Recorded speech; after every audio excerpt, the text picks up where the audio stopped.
Council. We're just going to, I think there's a few people still milling in, so please do so quietly, because we're going to make a start. Welcome to the first Council of 2024. I'm George, I'm the Chair of Council.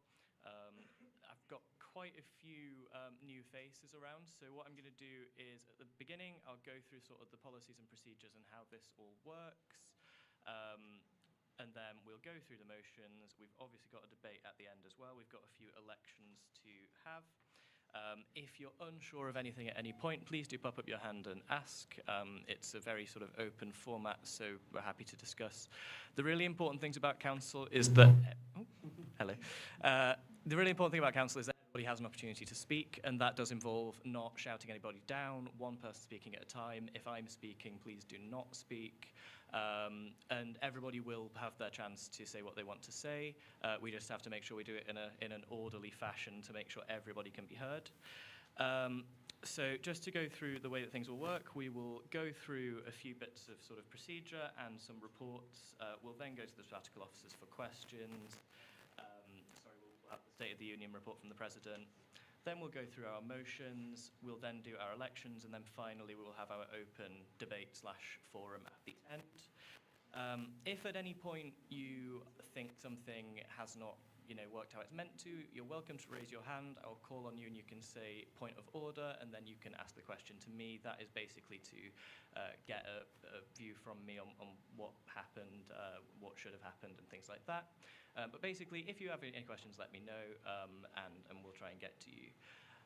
Can I just check, does everybody that should have a voting place have access to the online voting system? Has everyone sorted that out? If you haven't, can you pop up your hand now, just so we can get around to you?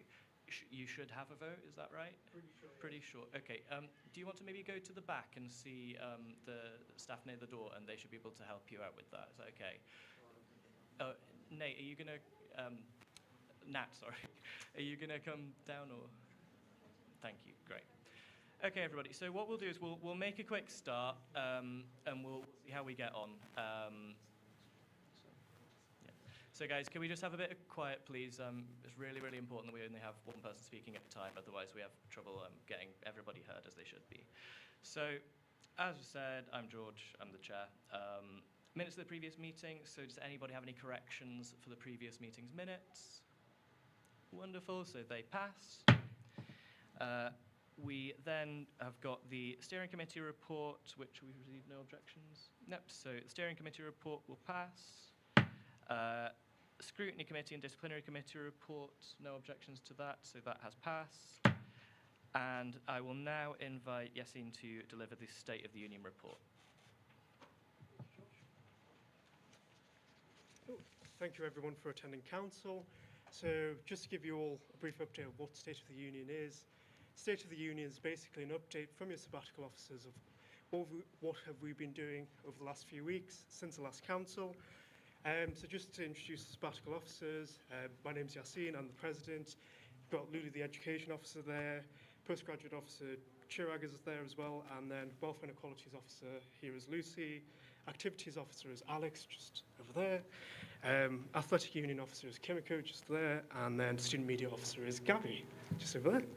Okie dokie. So I'll just start with the updates now. So in terms of some of the things I've been working on, I've been working with ISOC to start organising a community fast and discuss how we can all work together to host this community fast during Ramadan. So the idea is to host this event during Ramadan and to be an educational opportunity for all to learn a bit more about Ramadan. I'm also working alongside the other regional student unions to organise a mayoral debate for the North East mayoral elections. So this will be the first time these elections are being held due to devolution occurring. So it'll be a great opportunity for students to come along and question their candidates. And I'm also continuing to work towards introducing a website and service called Rate Your Landlord, which would allow students to rate their personal renting experiences and essentially create more accountability and transparency within the rental market. So I'll be meeting with the university next week to discuss that further. In terms of what Chirag's been up to, Chirag has lobbied an MP to write a letter to the Secretary of Home on matters related to the NHS and visa surcharge. He's also currently on the Postgraduate Student Voice Forum, and he's currently co-writing the introduction for the new education strategy. sorry. And is working with Gabby, the student media officer, on student elections. In terms of what Lulu, the education officer, is up to, she's working on the APP, Access and Participation Plan, student submission. She's also working on a buddy system and is helping Alex with the organisation of the Lunar New Year event. In terms of what Lucy's up to, she's taking part in a research project at Northumbria University about sexual violence in the nighttime local economy, and is having that discussion with local stakeholders such as Northumbria Students' Union, the Police and Crime Commissioner's Office, Northumbria Police, Licensing, Newcastle City Council, and groups such as Rape Crisis Tyneside and Beyond Equality. Lucy has also met with the Police and Crime Commissioner, Kim McGuinness, to talk about women's safety in the nighttime economy. And Lucy and Gabby, the student media officer, have hosted an exam wellbeing giveaway session where they've handed out donuts and hot drinks and crystals to students during the exam time. And we've received a lot of positive feedback with regards to that. Kimiko, the athletic union officer, has been helping with the Refreshers event and is starting Club of the Week again. In terms of what Alex, the activities officer, has been up to, she's putting on the Lunar New Year event, which has been occurring this week since Monday. There's also the grad summer ball tickets, which are due to go on sale on the 16th of February. And she's also working on planning and hosting Sustainability Week, which will be from the week commencing the 19th to 23rd of February.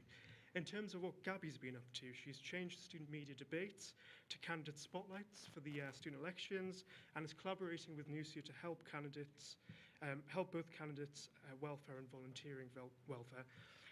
She's working with the Career Service to promote Creative Careers Week and is working with the university's health and wellbeing team to create podcasts on mental health during and after university.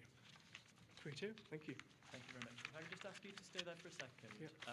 Does anybody have any objection to the State of the Union report that's just been read out? Is that an objection? It's more of a question. Is it for me or for Yassine? For Yassine. Yep. So we'll come to that in a second, just in the questions and mandate section. So this is just for an objection. Does anyone have one? Wonderful. So the council accepts the State of the Union report.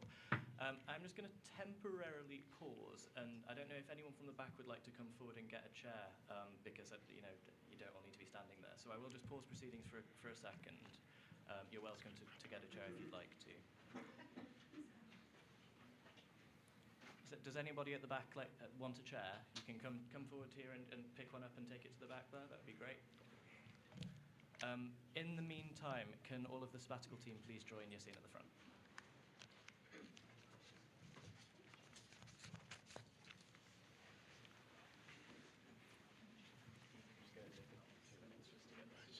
That's a good sign. No worries. Where's she running? I have no idea. You said it would join shortly, but I have no idea what it is. That's okay. That'll be fine. I need a wee so bad. I really need a wee.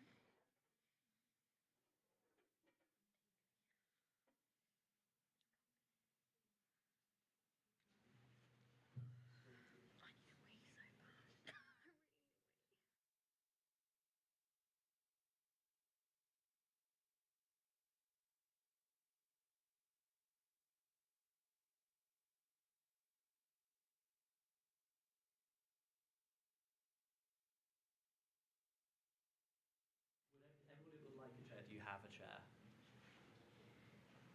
If you don't, please do come and get one now, because we're going to resume proceedings.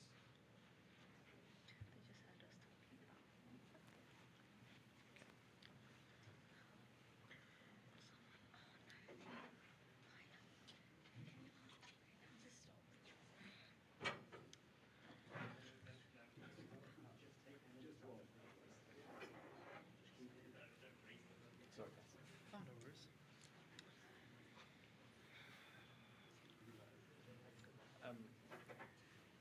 Bear in mind that we have, is it just your address? Yeah. Yeah, so can, I suppose, Lulu is most appropriate to possibly field any questions in PG Sure. if that comes up. It's a fun one. Who wants to teach you language?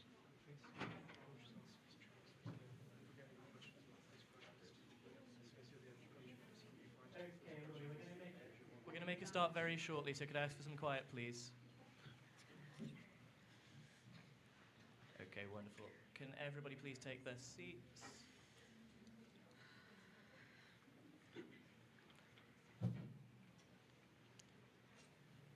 Okay, lovely. Yassine has already introduced himself. I'll just ask each of the other sabbatical officers to come up one at a time and to introduce themselves, and then you'll have the opportunity to ask them any questions that you wish to ask. You do not need to be a voting member of council to ask a question in this section, so anybody that is here can feel free to ask a question if they have them. So if we start with you, Lucy. Hi, I'm Lucy. I'm the Welfare and Equality Sabbatical Officer. Lovely, thank you. Hi, I'm Alex. I'm the Activities Officer. Hi, I'm Kimiko. I'm the AU Officer. Hi, I'm Gabby and I'm Student Media Officer. Hi, I'm Lulu. I'm Education Officer. Lovely, thank you. We are missing Chirag, who is the postgraduate officer, but you can ask questions if you have any sort of postgraduate oriented questions, and the sabbatical team will try their best to field those for you. So I'll now invite anybody who has a question, please raise your hand and we'll come around to you. If you have a question for a specific person, you may ask that person. If you have a general question, you can ask and the relevant officer will step forward. I am going to be limiting questions to 1 minute and answers to 2 minutes, just because I think we're going to have quite a few of those. So I saw your hand go up first, Louis, so have you got the mic there? Yeah, can I just get you to stand up and then you can ask a question? It's not working. That's working now.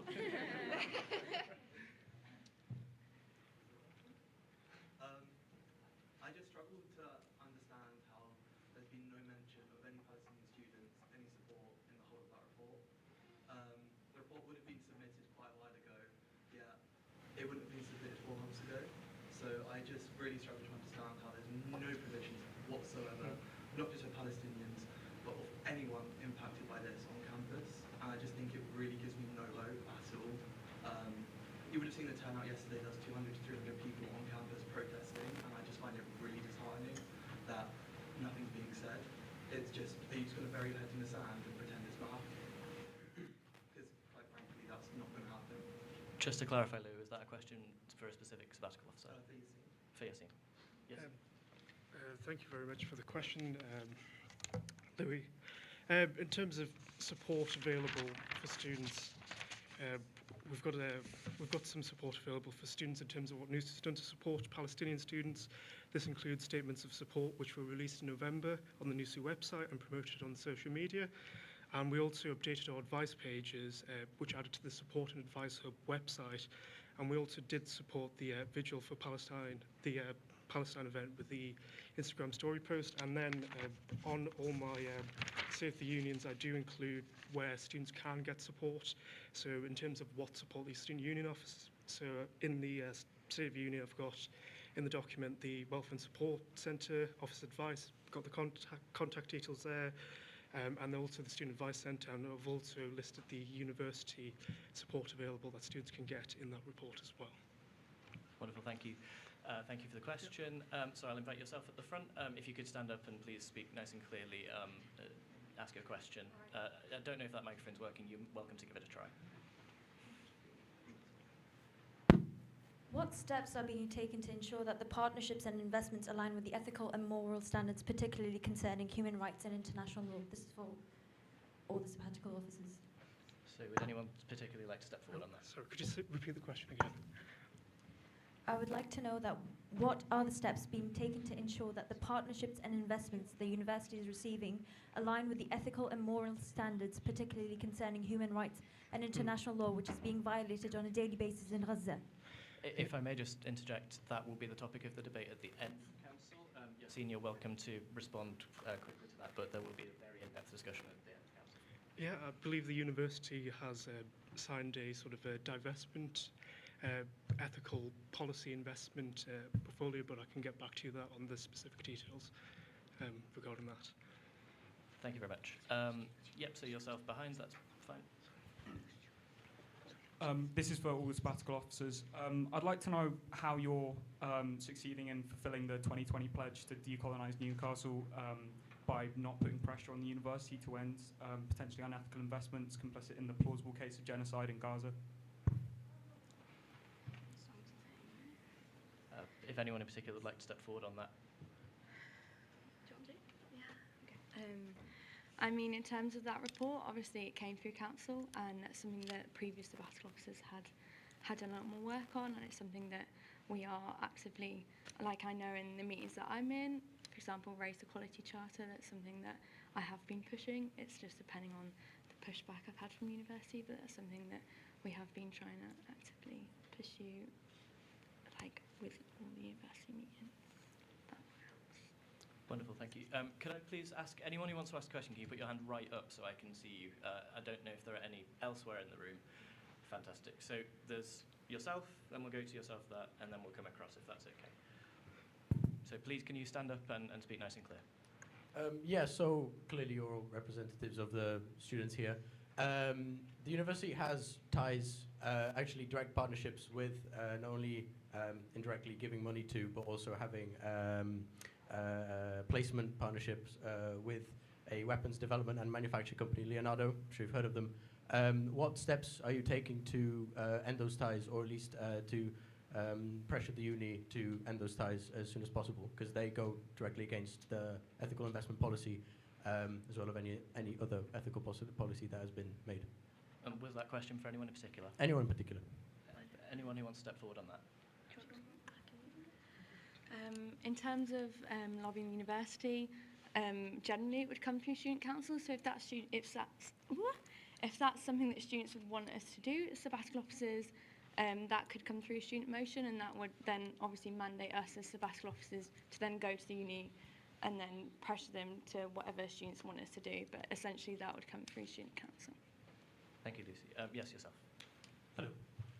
So we actually have submitted a motion to the student council, and it's being rejected by someone from your team, I don't know who. But that's what's been working on for a few days. The other point is, you say that you support the Palestinians, whereas anyone standing in solidarity with them is being securitized across campus. Yesterday, I asked for just a question to the postgraduate officer, and a few moments after that, security guards were waiting near the door. Possibly, Lulu, would you be able to speak on the decision of steering in that instance? You okay? If not, anyone is welcome to. I didn't chair that meeting. I'm on for the minute. Take it, yeah. Okay. Sorry, could I just clarify as well? There's just a suggestion that there wasn't a clear question. Would you just be able to possibly repeat your question, just so we can answer it concisely? So the first question, the first one is a response to your point about making a motion. We've been working on 2 motions, and they were supposed to be discussed in this council.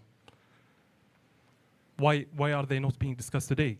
The other question is, why is your tolerance threshold is too low, that if someone asks a question, you send him the security guards? Well, first of all, with regards to submitting motions, they need to meet the requirements laid out in our constitution, which is our legal governing document. And then, so essentially when the motion was submitted, it wasn't in the correct format, and the facts need to be checked. And the main reason it was rejection at the time was because the proposer at the time wasn't a Newcastle University student, which is a core requirement of submitting a motion. But of course, you're more than welcome to resubmit that motion. And then, Chirag, do you want to possibly come and? Sorry, Yeah, just please don't talk over the chair. Chirag, do you want to come to the front? And I don't know if you have anything to add to that.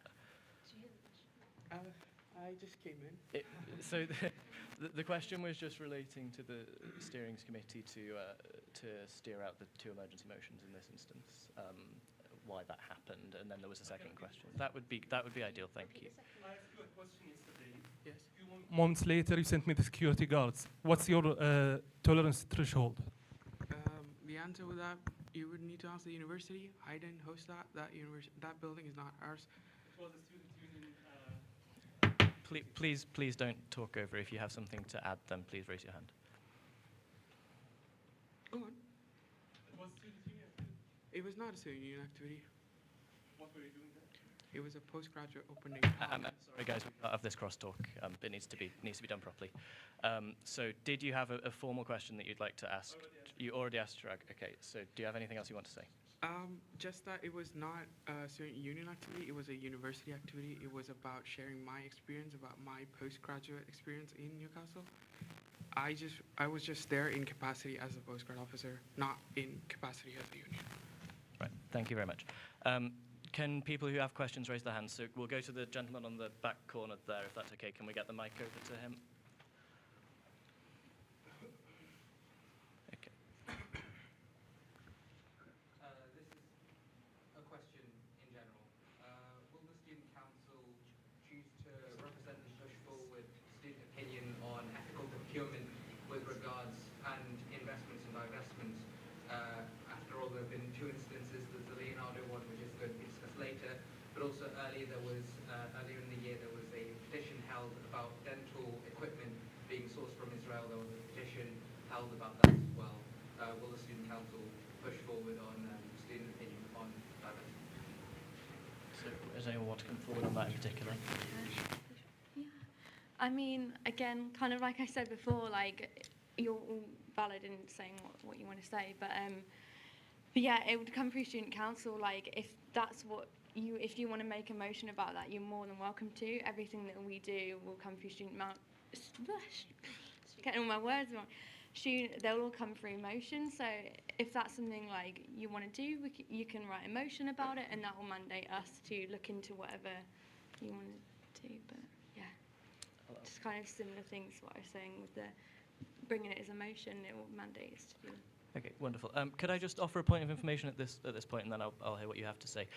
So just on the questions about the steering committee's decision to steer out the two emergency motions that were submitted, all of the details of that are in the in the motions document. In the reports document in the steering committee report.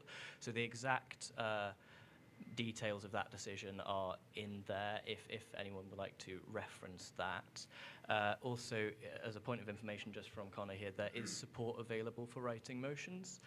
So if anybody had wasn't aware of the structure of a motion, you're welcome to come and speak to one of the council staff, and they will support you in writing your motion in a proper way that can be heard at council. So those are just some points of information. We will continue with questions and mandates for now. You had your hand up there. Can I just ask, was it a follow-up question, or was it, what was it? Is there any scope for the council to act upon what is student opinion, looking at what students are saying, what students are thinking, what students are communicating outside of the official process? You mentioned there is support for people to write motions, but obviously that isn't suitable for everyone at all points in time. And so in order to, and obviously it's difficult to see true support because this is just a small gathering. There are lots of people that were involved in, say, the petition, and making sure that their views and the community and the magnitude of the issue that people feel that this is being represented. Perhaps if it can't be represented through a motion, is there any other routes?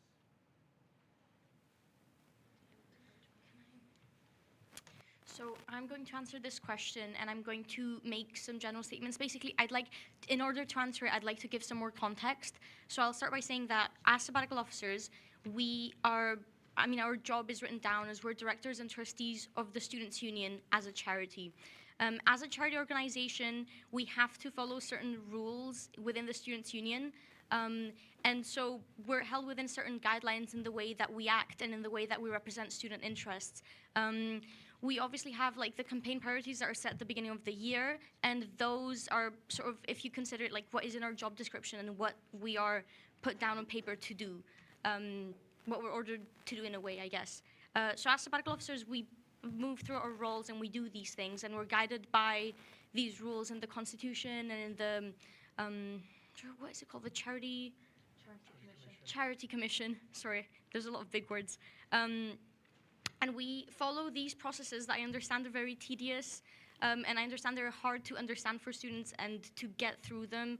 It's a lot of bureaucracy, unfortunately, but we have to do them as directors and trustees, because if we don't, it's considered undemocratic, and it's considered wrong. We're basically not allowed to do certain things without these processes. So through Student Council, the reason why we have Student Council and we're here as sabbatical officers is so that students are able to ask us these questions and then we can guide them. The reason why we have the motion set up and there's a certain format for motions is because that's how it's outlined in our guidance documents for it to be able to be done so.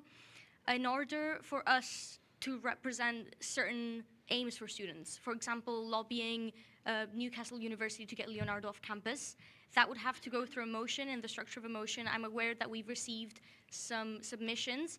Unfortunately, the reason why they weren't able to go forward is because of the structure of them that we detailed in the report, as George said. Because there's a certain structure that has to be followed. We can help you with that, Connor, our campaigns Alex, manager. can you bring your answer to an Oh, end? yes, I will bring it to a close. Basically, it has to be very specifically fitting a template, and if you can get it to that template, we will help you get it to that template. You get it to us, and then we will be able to do whatever that motion says, and support students in whatever way they want, but it needs to be in, and then we can do whatever you ask us to. Does that help? Thank you, Alex. Oh, as long as it is legal and within the Charity Commission guidelines. You said that. Yes. Okay. Thank you very much. Sorry, I don't. Can you guys at the back still hear me? I feel like this has gone very quiet all of a sudden. Am I good? Okay, thank you. Okay, so yourself down the middle there, you were up first, I believe. Yes. So my question is, the International Court of Justice has ruled in a monumental verdict that it is plausible that Israel is committing genocide in the occupied Palestinian territories. How is this? I've got a loud voice, but I've lost it at the demonstration yesterday. That's better. How has this verdict impacted the support that the university is providing, not only to pro-Palestinian students, but especially those students of a Palestinian origin by nationality, you know, given that they've lost loved ones within the last few months in what is a plausible genocide? I know you spoke, Yassine, about the support that you've already delivered, but there's been nothing new since this verdict has been delivered. So what's changed? Thank you very much. Was that question for Yassine in particular? I mean, anybody, welfare, Yassine, whoever feels comfortable answering. Would anybody like to come forward on that?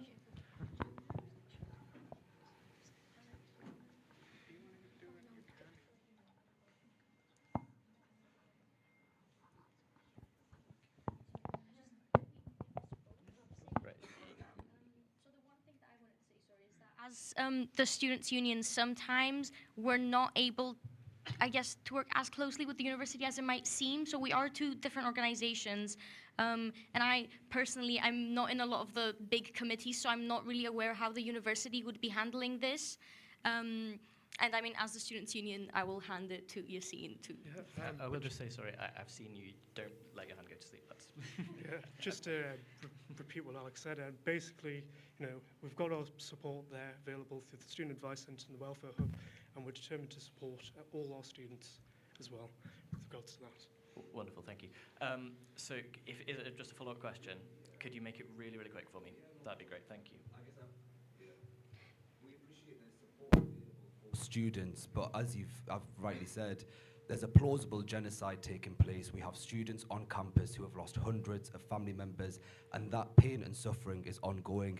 Anybody who's lost a family member knows that that grief doesn't go away within days or weeks or months. So what is new? What can you do from the Students' Union perspective to actually support students actively during an active genocide? What's changed? Because you can talk about the support that's available, but these are very unique circumstances. So in the context of an active genocide, what are you actively doing? Thank you. I mean, I would say that so far our best efforts within, I guess, within the space that we can stretch it to have been supporting students with being outspoken about what is going on, so supporting vigils and supporting demonstrations, because there is a level of like safety risks that might be posed to the union, and that there's, you know, those sort of guidelines against safety that we have to follow, and we wouldn't, I guess, be allowed to. Basically, making sure that our students who are going through this and are wanting to be vocal about it are safe in what they're doing, making sure that there's no risk to them as long as they're within the Students' Union territory and within campus, and trying to support them if there's anything that they might need, like through societies. We try our best to support what societies are doing and mediate any, I guess, not conflicts of interest, mediate any situations where people might feel like they're not being heard or that they feel they're being uncomfortable. We've been trying. Sorry, Alex, could you just come to the last few seconds, please? Yeah. That'd be great. Yes. Please keep it nice and short, because Okay. we've got a lot of questions. I would just like to say that we really acknowledge what you're saying, and it is not that we don't want to or that the Students' Union doesn't want to say anything and doesn't want to support you, but we would like to take our time and make sure that what we are saying is thoughtful and useful to you, and we don't want to just make rush, snap decisions just because we feel like we have to do so.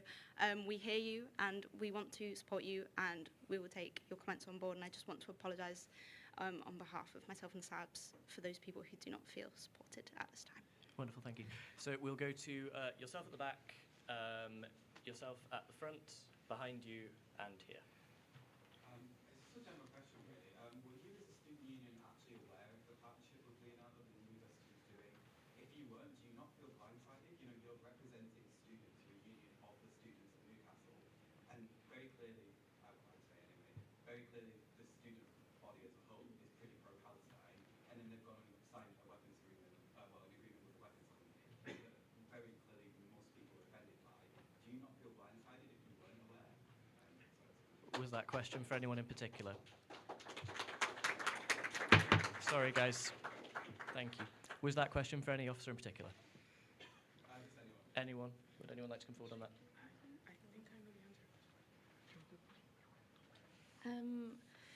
Well, I guess we were aware of it. I mean, seeing it on like social media, seeing all the movement, we were aware of it, and I know like I've been personally asking the university, and I think it's like we kind of know as much as you do.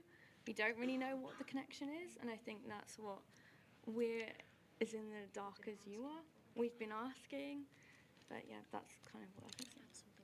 Okay, so I'm just going to make a little introduction here. I really am sorry because we have so many questions. I'm going to have to stop accepting follow-up questions. I'm going to have to limit it to one speaker each, please. Just we're going to have to get things moving. So I just wanted So to say in this instance, you can add something, but in future. that we have been aware and we have had meetings. I mean, I've personally met with Richard Davies, who's our PVC of global and sustainability, and asking like about investment. It initially started off in September asking about like our investments in sustainability and divesting from fossil fuels, but obviously through that you learn about more of the investments and partnerships that the university has, and we are aware of certain things. And you know, as sabbatical officers, we're different people, we might have different views, there's things that we don't agree with. The issue is with the university that it's not as easy as people may think for us to change things in the university. A lot of the times, as I said, it has to be like mandated through council, and then it takes a lot of work from us because the university is a very big organization and they make very big decisions, and there's people really high up there who, you know, will not often look down when they make those decisions. It's difficult for us to know that these decisions are being made and that we don't get that say in it, because we would love to be like a bigger part of the university and to have a bigger voice in the university and what they're doing. But yes, you know how it is with large corporations with a lot of money. Oftentimes, if you can't pay it off, you've not got say in it. Wonderful, thank you. So I've got a little order in my mind. Can I just see everyone, please put your hands up, very nice and obviously, okay, wonderful. So for now, we'll come down to the front to just here. Please, can we have the mic brought through?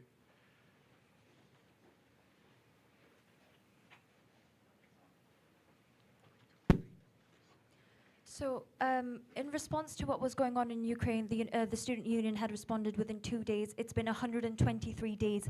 How much longer do you need to respond to a plausible genocide going on in Gaza, where students are clearly affected with very little initiative taken by the welfare team?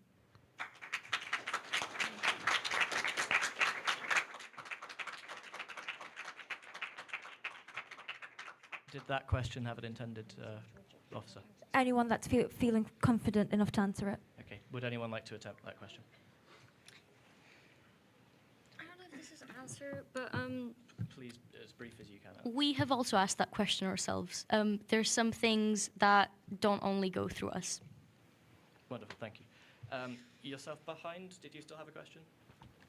Yeah, I was going to ask the man over there that asked, sorry, I don't know your name, but oh, I'm Finn, that asked about the ICJ ruling and then how that was going to impact what you were going to do in supporting people with Palestinian family members who might have died. From my understanding, that question was about sort of support, for people grieving, for mental health support, and your answer was about protecting us on protests and things like that, and then to say that it's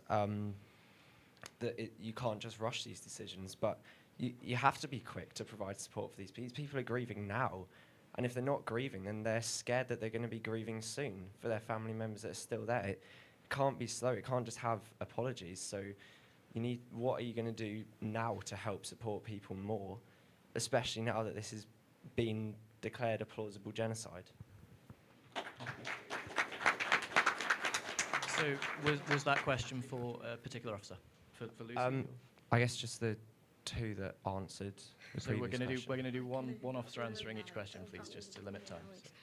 In my case, I guess I just didn't mention the welfare support because Yassine mentioned it at the beginning. I felt it wouldn't be productive to just say the same things again if they've already been mentioned. But we do have a welfare and support center, and we put out more messages to try and get more students that are affected by this conflict to go in and talk.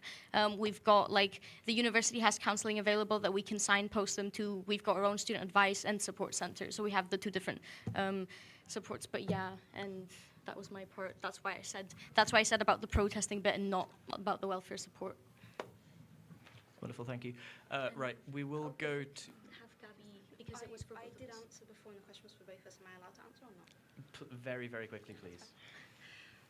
Just to clarify what I said, the reason I was saying that things take time and we want to be thoughtful is because, again, the university and union partnership at the minute is quite good. We rely on the university to kind of support us just as they rely on us to support them. And unfortunately, on both sides, there's a lot of waiting around. In terms of the statement that we released in October, that took a lot of time and thought, and that, even though we were really quick to act on it, I can promise you Lucy and I worked on it very quickly, it took a while for example, the university to release that because it was in partnership between us and them. And I just wanted to clarify, it doesn't mean that we're not doing anything, we're not having these discussions. It's that we're pushing and possibly things are taking longer than even we want them to. In terms of support, again, like Alex said, we've got the things listed and Please bring your answer to a close, Gabby. Oh, sorry. We thought that was sufficient, but I can see now that it's not. And we will look into better ways to support. And again, I apologise on behalf of myself and the officers for failing to do that for you. Wonderful, thank you. I'm afraid I'm not going to take a follow-up on that one. So just because we have other business to get through, I will be limiting, so we'll go to the last three questions now. So I'll go to yourself in the orange, I'll go to Lou, and I'll go to you on the end, and we'll bring it to a close there. Thank you. I want to just give a quick trigger warning for transphobia. But yesterday during PMQ, Rishi Sunak did make a transphobic remark. And as well, it's gone all over the media as well with his last statements back in October. I've also noticed the SU really hasn't said anything in regards to condoning what he said, as well as reassuring extra support for trans students. And yet, here you are making all these things in support of trans students, but yet at times when it's in the media and the government transphobia, you're not doing anything to support trans students, especially with Trans Day of Visibility being at the end of next month. What is the SU going to do to ensure that at this time trans and gender diverse students have more support? So was that question for a specific officer? Anyone want to come forward on that?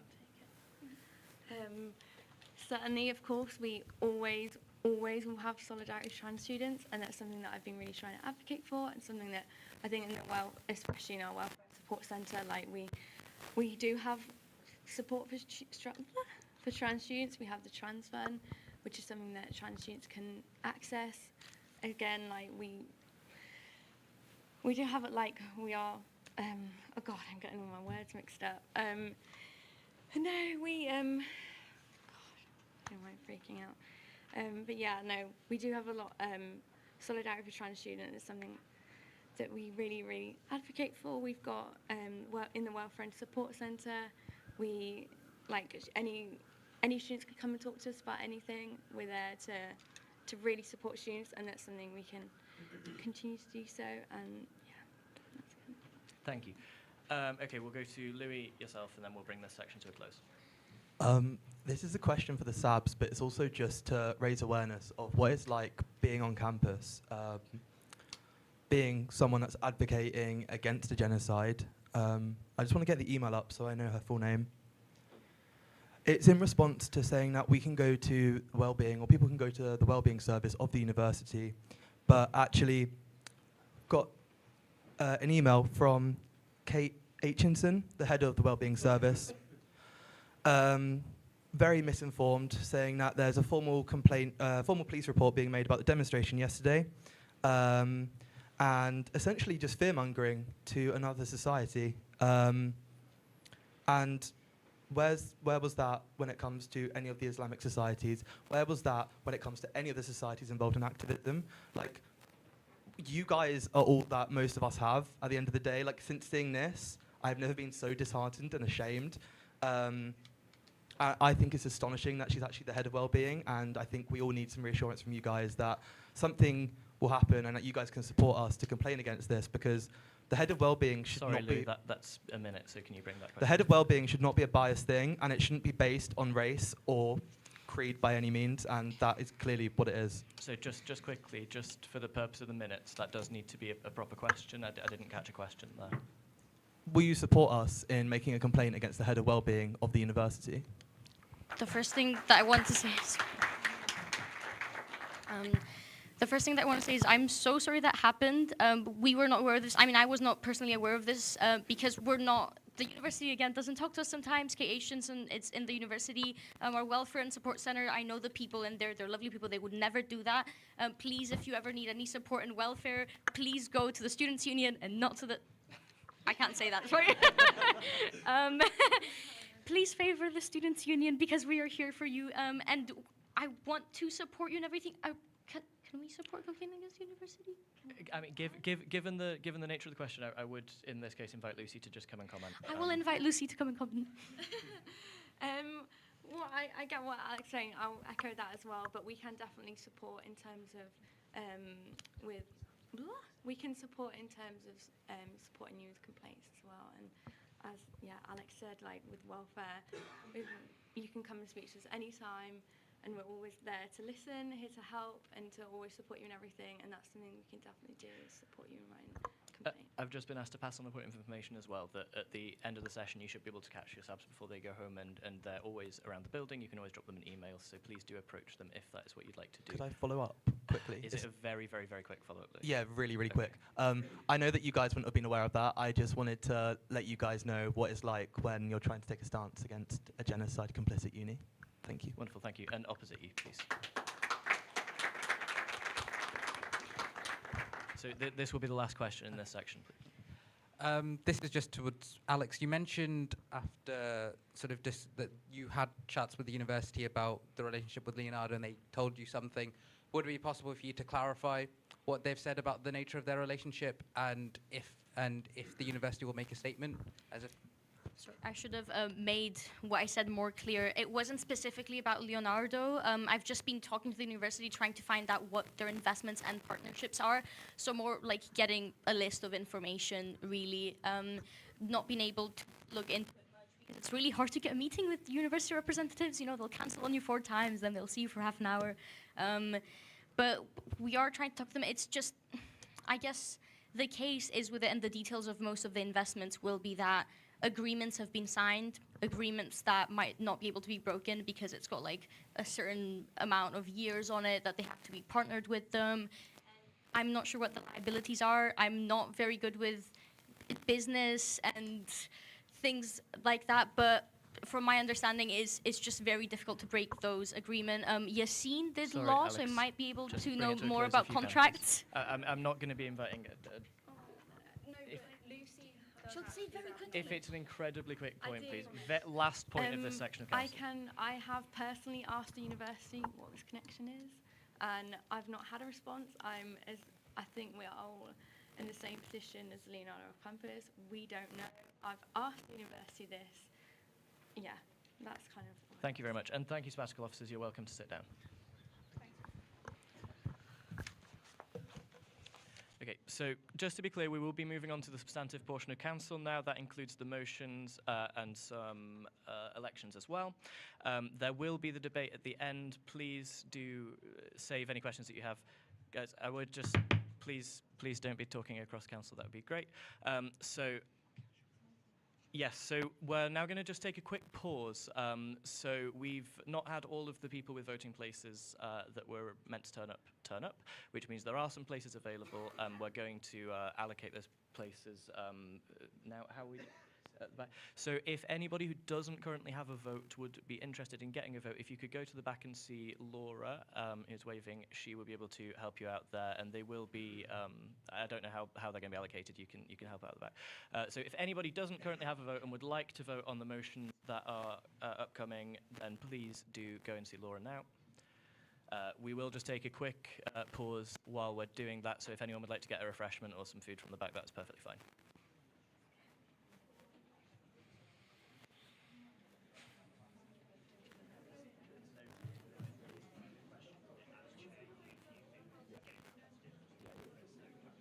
I think we were getting to like 35 minutes.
Everybody, we will be starting in about 2 minutes, so please do start taking your seats.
Connor, if they want support writing motions, am I directing them to you, or is there if they want support with motions, is it you?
Connor.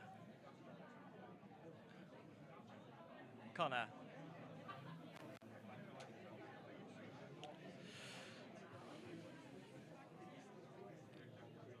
Connor, how are we doing?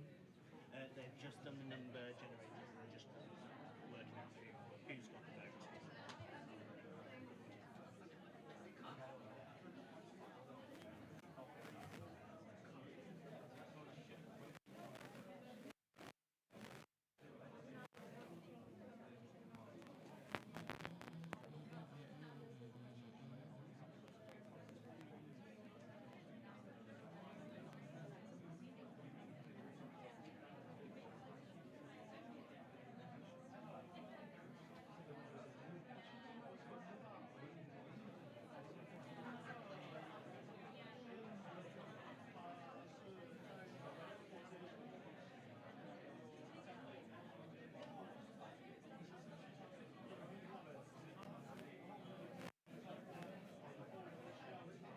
I'm just waiting for a thumbs up on the vote.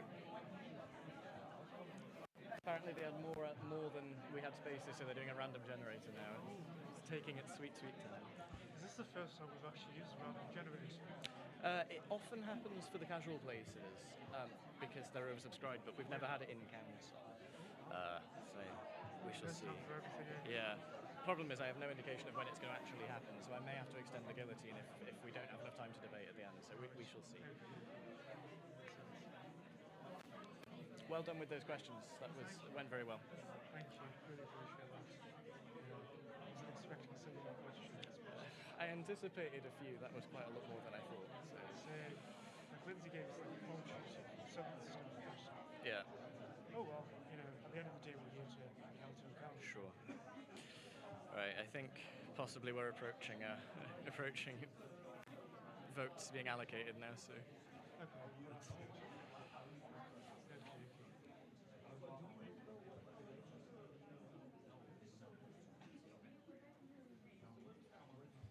We good? So 10 people have casual places. Okay. If you can just read out the names, ask them to come to the front to get the information so they can vote, and then we can start and move on. Okay. Hi, everybody. So because we had a few more people than we had places available, we've used a random generator, so a random selection of 10 people have been pulled out, which is the amount of votes we have. I'm going to call out the names. If you could just come to the front, the details are on the sheet in front of me. Get those, and you should be able to log into the voting system. Please do not come up if you don't have a vote. Please don't share the details around. We do check the names that are sent in with that, so just please follow the rules. So it will be Lily Smart, Darla Sullivan, I think it's Reman Arkham, Sovrat Kezami, Mazin Karem, sorry about pronunciations, guys, Finley Rushworth, Zubair Patel, Moraf Fandi, Samir Ahmed Khan, and Nafe Wasir. All of you people, sorry if I butchered the pronunciations of your names, please come up to the front now and you can get the details from the sheet in front of me.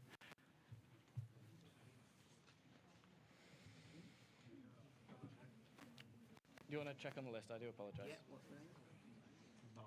Yeah, so if you scan that barcode and then you just need that passcode.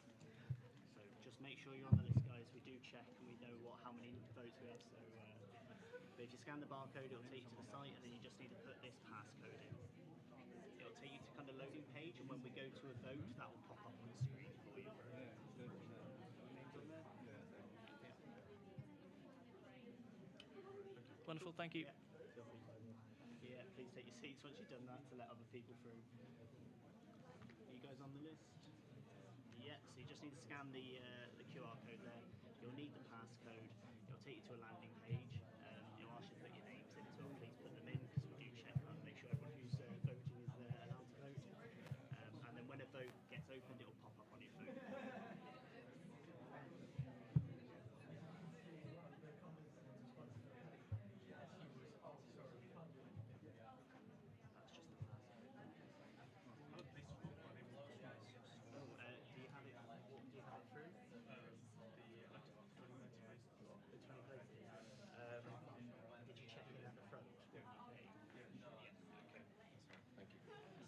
Just make sure you pop your name as and we'll be able to check. It's just that password, isn't it? Yes, just that. And we won the list. Lovely. Lovely, thank you. That is, yep, that's what you need. The vote will pop up when it gets opened. Cheers.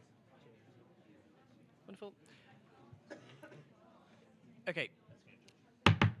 Thank you, everyone, for that. Sorry that took a little bit longer than expected. Could I ask all the councillors to resume their seats, and we'll get started with the rest of the business. We will try and get through it nice and speedily, because we spent quite a lot of time in that last section, and I'm keen that we get to the debate. So we are now at officer reports and executive committee minutes. These pass as a block unless there's been an objection received, which we have not had. So the officer reports and executive committee minutes have passed. And now we move on to the motions. So there are a couple of types of motions. I'll talk through briefly what they are. So we have business motion. So we've got a business motion, motion 101 on Society's Constitution Update. Now, business motions are routine formalities generally that just change the wording of policies. This motion does exactly that. It changes the wording in the Society's Constitution to meet new legal requirements enacted by the government. Business motions pass without objection unless an objection was received before council. Such an objection was not received, so motion 101 is accepted. And then we will move on to the ordinary motions. So these are motions that require a simple majority of 50% in order to pass. There are two of these today. So motion 401 is implementing a disability policy. I will invite the proposer, Leo David, the disability officer, to come and propose that motion.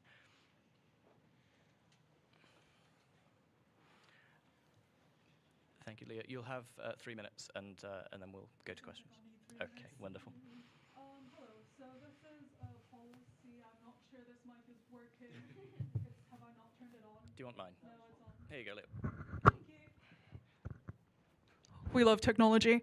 Okay, so this is a policy I've been slowly chipping away at for the last few months. And I'm really thankful to all the support I've had from other disabled students in sort of reviewing this policy and helping me write it. So at the moment, if you go through every single NUSU document, like every single one there's a grand total of about a paragraph offering guidance on how to support disabled students, which is in the Inclusive Societies policy.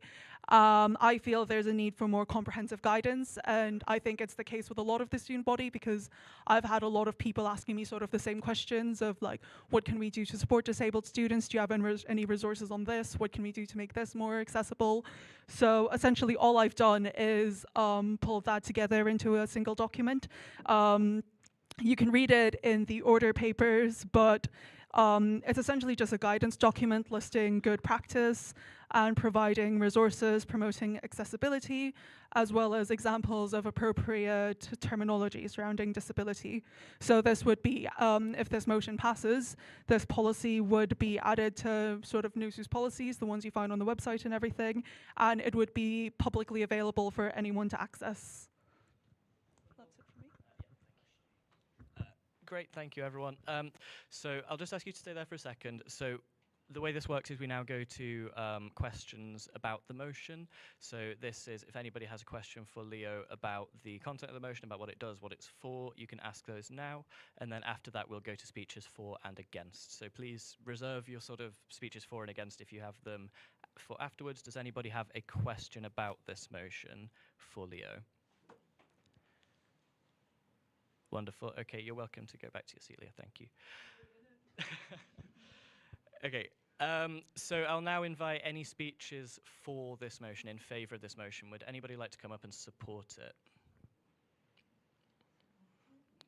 Yep, thank you. So within a minute, if that's okay, please.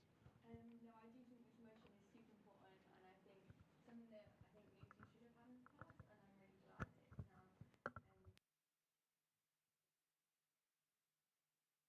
take accountability, and this is something that I think is really important. Great, thank you very much. So I'll now invite speeches against the motion. Does anybody want to speak against it? Lovely. And would anybody else like to speak in favour of the motion? Would you like to come up, Yassine? Once again, just echoing what Lucy said and Leo said, I think this is long overdue, and I think it's quite an important policy that we implement, so I'd encourage you all to vote for it. Thank you. Wonderful, thank you. So now we've had 2 consecutive speeches for the motion. I'll invite Leo to make a closing statement if you'd like to. You don't have to. Wonderful. Okay, so the motion will now be brought to a vote. As I mentioned before, it requires a simple majority of 50%. I will open the vote now. If you have any problems during the vote, please pop up your hand.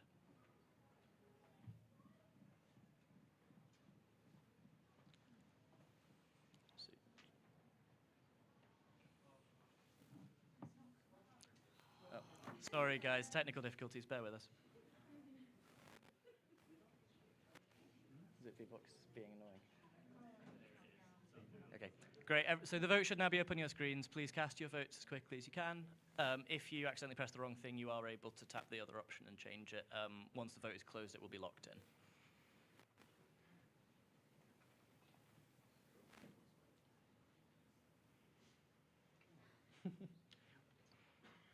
We usually have voting music, but I think tech is preventing it. It's, yeah, for legal reasons, it's countdown adjacent.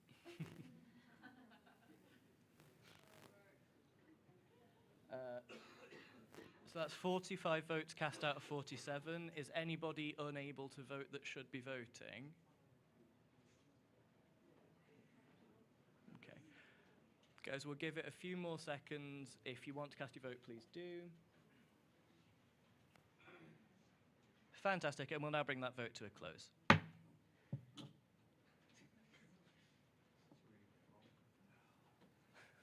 Sorry, guys.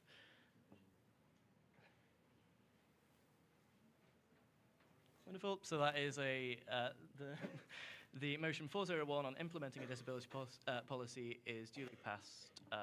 Congratulations.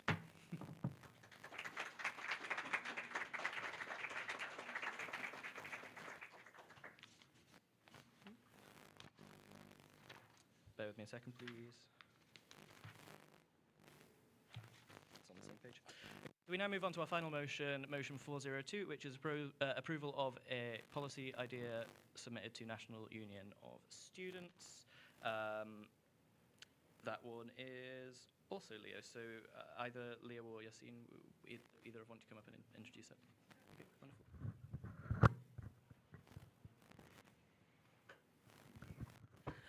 All right, so the NUS is the National Union of Students, and it's sort of an association of all of the students' unions in the country. As of 2020, NUSU reaffiliated with the NUS. We're a member again. That means we attend their yearly conferences. As part of the yearly conferences, they ask us to submit a policy idea. Unfortunately, we got this request after last council, and the deadline was at the start of January. Otherwise, we would have taken sort of these policy ideas to council. As it is, it's something we've sort of had to vote on and write up amongst the SAB and Lib team. This was the policy that we've ended up submitting. You can see the full thing in the order papers. And the policy idea is essentially just strengthening support for disabled students. We're bringing it here to ask council to approve this policy idea, and if it's not approved, all that'll happen is we'll withdraw it from NUS for consideration at the conferences. So, as before, does anybody have a question about this motion, sort of factual questions? Yeah, would you like to stand and speak loudly if you can? Who represents the Students' Union at the National Conference? Yassine is one of them. I don't think we've decided the rest, have we? So essentially, as part of NUS conference, each member sends some delegates to a big conference. So every year, I think we've got about half a dozen delegates, and they're usually selected from the Sabbatical and Liberation team. In the Constitution, I'm the lead delegate, so what we'll do is we'll take the suggestions from council, and then we'll take your views to NUS conference to represent you. Are there any other factual questions for Leo? Wonderful. Okay, so you can go back to your spot. Thank you, Leo. Okay, so we'll now take any speeches for this motion. Would anybody like to speak in favour of the motion? Yassine, yeah, feel free. Yeah, sorry. Yeah, I think it's a great policy idea to submit to NUS, and I think it's something that's, once again, long overdue, so I would just encourage you all to vote for it. Thank you. Wonderful, thank you. I'll invite any speeches against this one. Fantastic. And a final speech in favour, if there is one. Great. I'll give you an opportunity to close the motion. No, absolutely fine. So we'll now open a vote on this one. As with the other one, it is a simple 50% majority in order to pass. So the vote will open now.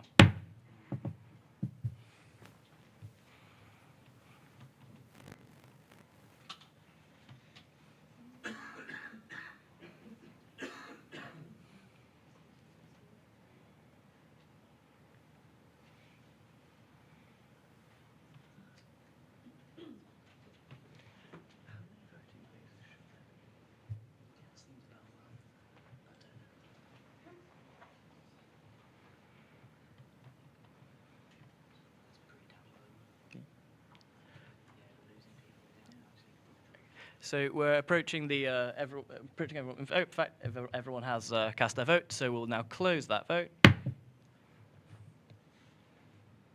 Wonderful.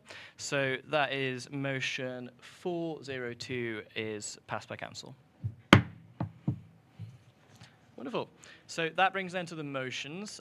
We now have a little bit more council business, and then we will get on to the open forum event. So we now have elections for positions selected by council. We have a number of places available. We will go through them one at a time. The way this works is if we have less or equal to the amount of nominations for a place than are available, those people will automatically get a place on the relevant committee unless there is an objection raised. If we have more, it will go to, is it a cross-campus ballot for this one? No, so it'll be voted within the council today. So the first committee we have available is scrutiny committee. So would the chair of scrutiny like to come up and just say a few words about what scrutiny committee is and does and why someone should join? Hello everyone. Is this working? So what we do is we essentially scrutinise the SAB's performance, behaviours from regular meetings they hold, essentially acting a bit like a panel of accountability, just with a different name. Yeah, it's good fun. I don't really have a lot to... It's not something that you can really go into detail, so I'm really sorry. It's just, you've got to be there to get it, all right? When does it meet? When does it meet?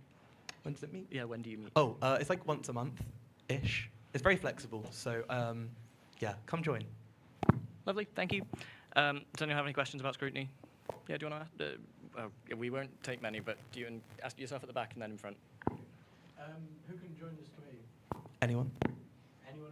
Any student. Any student.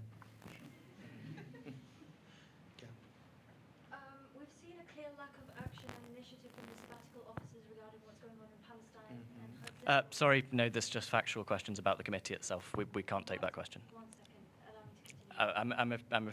Unless the question is specifically about the actions of scrutiny committee. The scrutiny committee scrutinised the sabbatical officers in regards to it. Yeah, I mean, it's... Sorry, I'm not going to take that question. Why?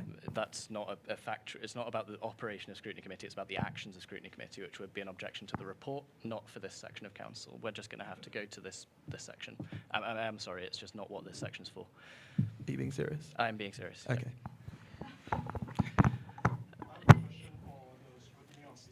This is not questions and mandates. This is factual questions about the operations of scrutiny committee. No, not for this. That would, you'd have to raise an objection with the reports in that case. No, sorry. Right, thank you. That will be all. So we have one place available on the scrutiny committee. If you'd like to nominate yourself, could you please raise your hand? Yeah. So we've got a couple, I think, there. So if you'd just like to come and see Connor and give your name, that would be great. Thank you. If you want to stand for the one place of scrutiny, please come see me. So you need to give your name just so we can set up a ballot. That would be great.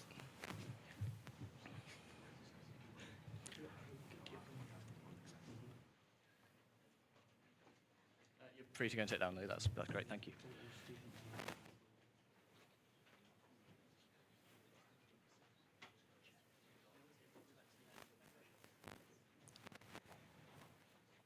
Anybody who would like to nominate themselves for the one place available on the scrutiny committee, please do come to the front now.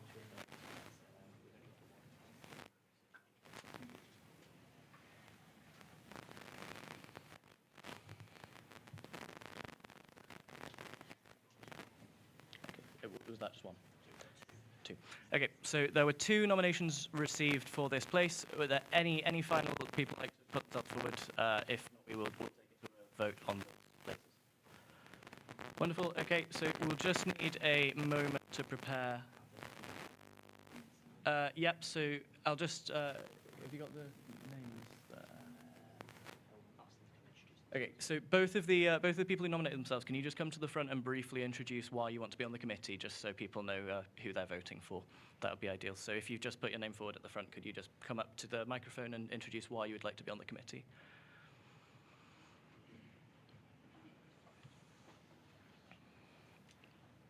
Hi, my name's Hafsa Niaz, and I believe transparency is very important in regards to what we do and how we represent and how we hold our student union accountable.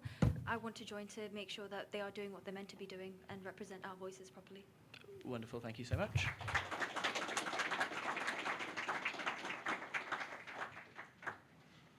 Yes, so it's clear that in certain situations the council cannot exactly do everything that the students would like us to.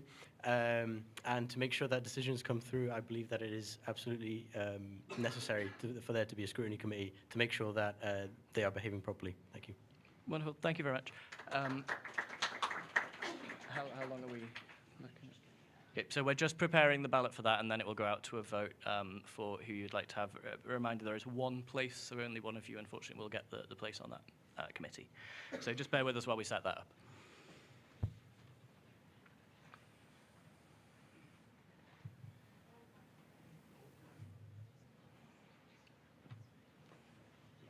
Yep. Okay, so we're ready to open that to a vote, so we will... Oh, sorry, guys.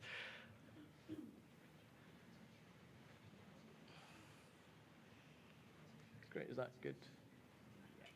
Cool. So we're ready to open that to a vote. So please cast your votes on your phone, and we will nominate a member for scrutiny. Thank you.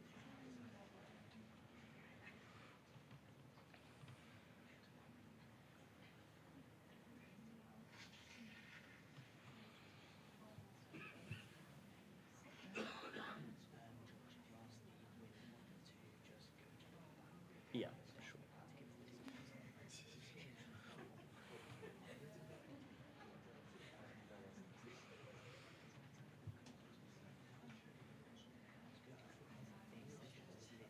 Yeah. Mm. Yeah. Shall I offer a clarification on that?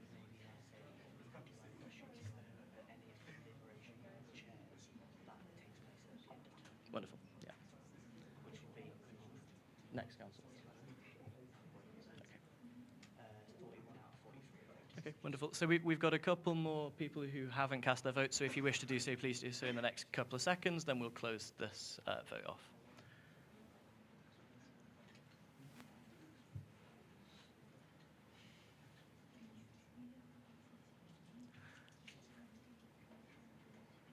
Okay, just a couple more seconds.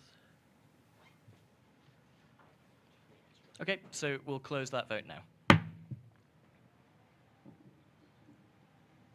Great, so that's, we have Hafsa elected. So if you could just go to the back and see Laura, that would be great, just to give your name for, so we can sort of get you sorted out. So congratulations on that.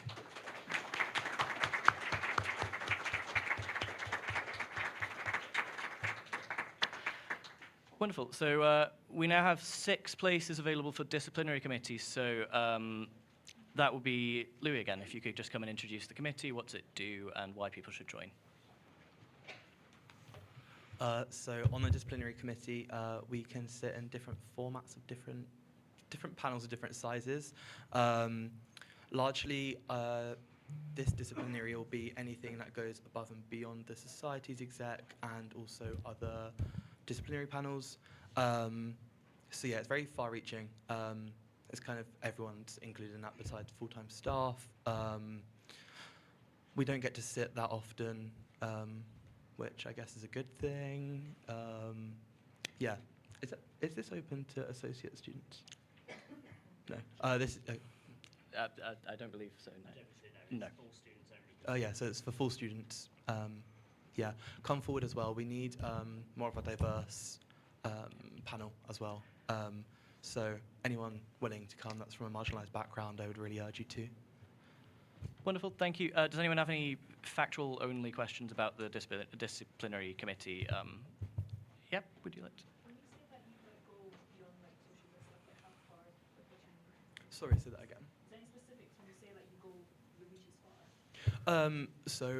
Sorry, I should have clarified that. So on the scrutiny committee, you can sit on certain disciplinaries that are appealed, but that's largely to do with societies, whereas this one can have the remit of other students as well.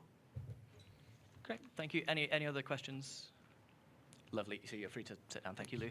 So we have 6 places available for disciplinary. If anyone would like to come up and nominate themselves, please do come and see Connor. As before, if we have less, it will go through unless we have an objection. If we have more, it will go to a vote. So anybody would like to nominate themselves for disciplinary committee, please do come forward now and speak to Connor.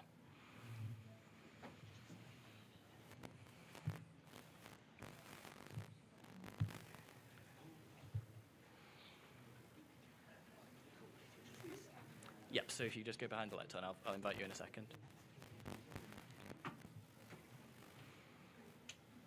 Great. If there are any final nominations, please do come forward now.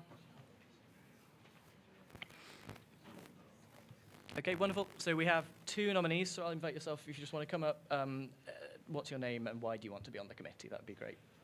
So just speaking to the microphone, that would be ideal. Hi, my name's Nandi.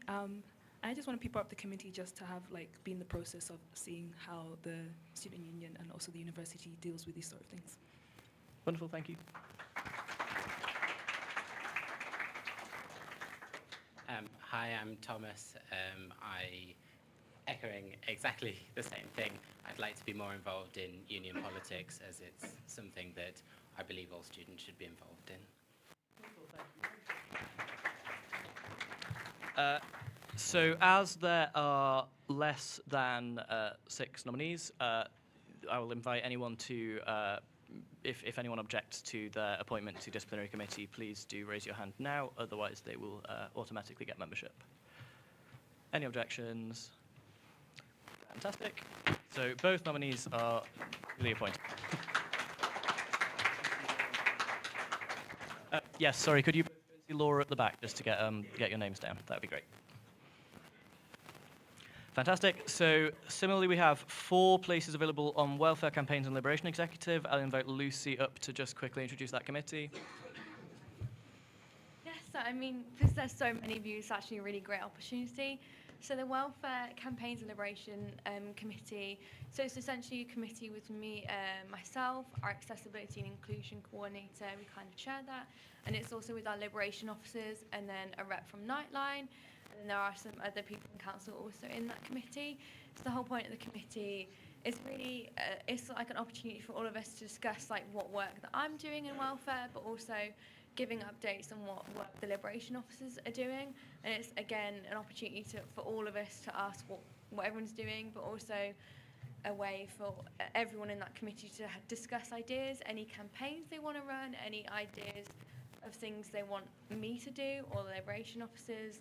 And we can, it's really a form of us like being able to support you in the I guess activism or campaigning that you want to lead. We can help, like whether that's directing to any of our campaign groups or writing a motion to council, which is just really a great opportunity for you to kind of get support, but also us like really leaning on you for your expertise and all your knowledge around your experience of just being a student, really. Great, thank you. Can I just ask you to stay there just 1 second? Can I just ask that we please show a bit of respect to our speakers? I can just hear a bit of whispering around and it's a bit distracting when you're up there, so can we just be a bit conscientious? Does anyone have any factual sort of questions about what Welfare Campaigns and Liberation Executive does? And if you want to ask those to Lucy, please raise your hand. Yeah. What power do you have as executive in this position? I guess there's like quite a lot of it. I don't know, there's like quite a lot of things really. I mean, again, like it's kind of an avenue for like to tell us what we can do better in terms of like the welfare support that we're giving and the campaigning we do, but it's also us to help you in terms of like if you want to run a student-led campaign, we can kind of help you with the avenues around that. So we like, I'm connected with the university, can be like, that's who you need to contact for that, or kind of help you in the work that you want to do. Wonderful, thank you very much. Any other quick questions? Yeah, sure. It's a quick question. Obviously, you mentioned about sort of activism as student-led campaigns. Have you been met with any obstacles or problems with the university in terms of realistically, that's more sort of about the business of the committee. This is simply about the facts of when the committee meets, how it meets, what it does. I just want to know what lengths you actually So you're asking what can the committee do? Right. I mean, you can answer that very quickly if you don't mind. Yeah, I mean, I don't know, like, I mean, all the feedback we can take, and we can take it to the university committees that, like, I sit on quite a lot of university committees, so any that I can take that to whatever committee I'm on, give that as feedback, but then I can also support you in terms of if you want to write a council motion or if you want to run, like, specific campaigns. It's yeah.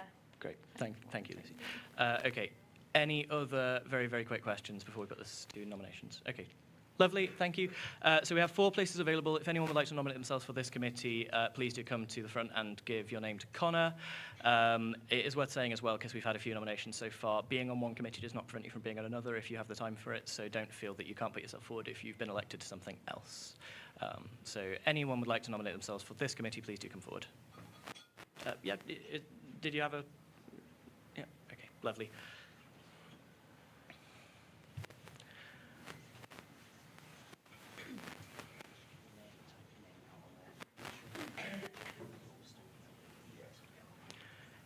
If there are any other nominations, please do come forward now.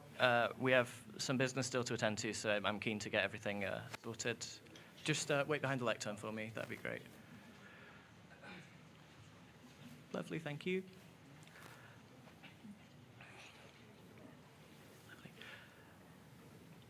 Okay, just while this other person is nominating themselves, would you like to just quickly state what's your name and why would you like to be on Welfare Campaigns Liberation Executive? So, hi everyone, my name is Mazen Karim. The reason I'm nominating myself for Welfare Campaigns and Liberation Executive is because I feel I'll be a strong advocate for student-led campaigns, for student-led movements on campus, whatever they may be and however they may materialize. I want to make sure that their voice is actually pushed forward in student council passionately, and I'm willing to take the initiative in terms of advancing the student causes however I can. Great stuff, thank you.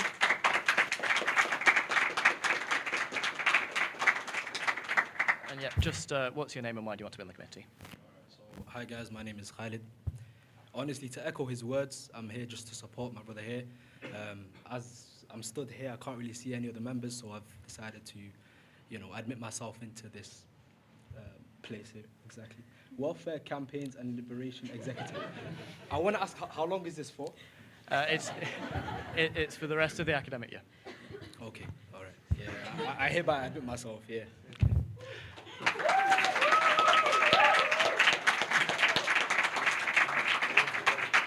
So if I could just stay there for just 1 second. So given that we have 4 places available and 2 nominees, are there any objections to either of these appointments? Wonderful. So both are duly appointed to the committee. Could you just go to the back and see Laura, please?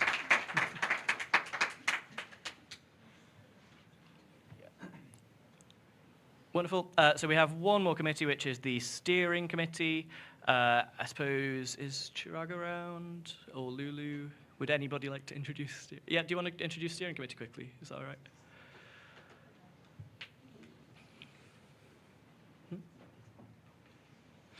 So just we have one place available for this committee. So could you just say what the committee does and why people should join it?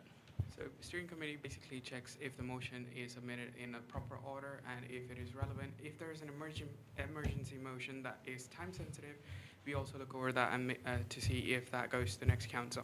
So if you guys want to see what's happening in the next council, because you guys as a student also sit on that, you guys have a say in that. That's pretty much what we do.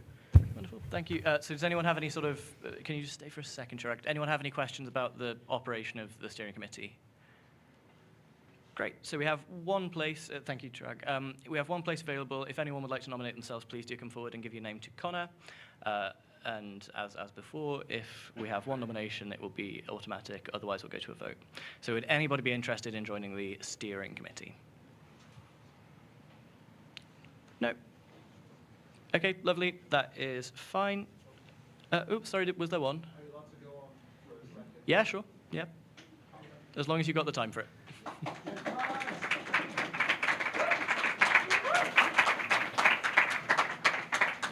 So, who you are and why do you want to be on the committee? Yeah, so my name is Mazen Karim. Nice to see you again. Yeah, so why I'm passionate about joining the steering committee is I want to make sure that when we do put motions through, the student body does put motions through, we can move in a proactive way to make sure that they're done correctly and that they're done in a manner that will move in the quickest and most efficient way to get the student voice heard at the highest levels possible. So, great stuff, thank you. So I'll just ask you to stay for a second. Just wait for a second for me. So obviously we've got one place available and one nomination, so I'll just ask, does anybody object to the appointment of this member to steering committee? Fantastic, so you're duly appointed to steering.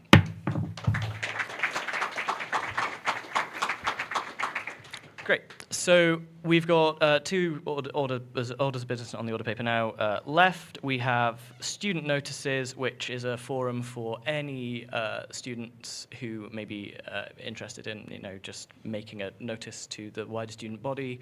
That's a format for that to happen. We'd ideally like that to be quite quick fire, because after that we have the open forum, which is hopefully going to involve quite a lot more discussion. So for student notices, would anybody like to come and let anyone know about? Yep, so I saw your name, your hand first, Louise, do you want to? Yep, so do you want to come up?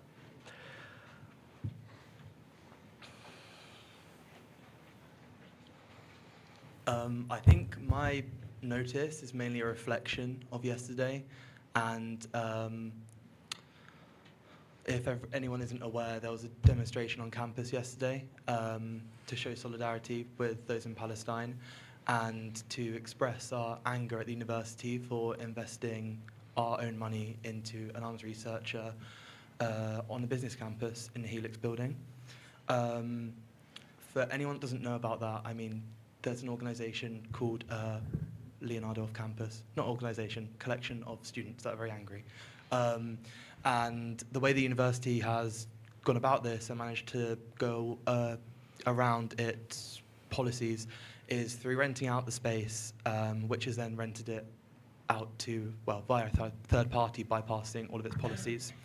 So, sorry, I will speed up. But basically, I just wanted to come here and just tell everyone to get on the streets. Yesterday, the vibes were amazing, if I say so myself. And I think it's really amazing what can happen when people come together. And it was really nice to see some people that we didn't think would be there. And I think a reflection of yesterday is that, I don't know, we can all do it together. And it's really important we come together now more than ever and ignore any kind of narratives in mainstream media that aren't necessarily true. And another reflection from yesterday is... Sorry, Lou, just bring it to a close. Yeah, of course. Another reflection of yesterday is the spate of racist comments that Amnesty had on one of their Instagram posts that was actually liked by a president of the society. That's not what we're trying to do. None of us are trying to stoop down to that level. Collectively, yesterday, we showed that as university students of this very uni, we can come together and we can advocate for the voiceless. That's literally all. Thank you, Lou.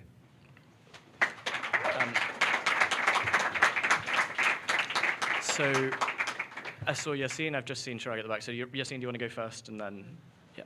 Yeah. This was just with regards to a opportunity to influence the Office for Students. So the Office for Students is the regulator of universities across the UK, England and Wales, sorry. And they're basically going under a review on how they can best sort of ensure that student voice is implemented in their decision making. So as a part of this review, the lead reviewer for this is coming next week to Newcastle.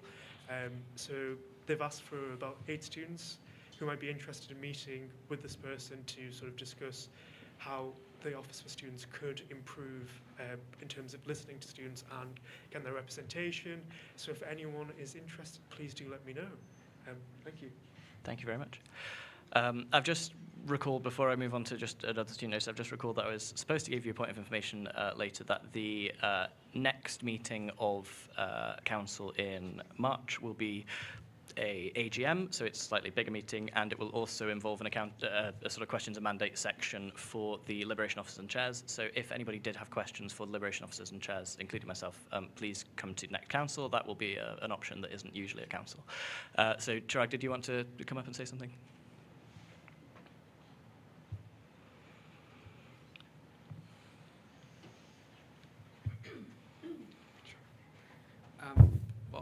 There's only one thing I just want you guys to remember. If you have a disability, please flag it to your university or your supervisor or whoever it is.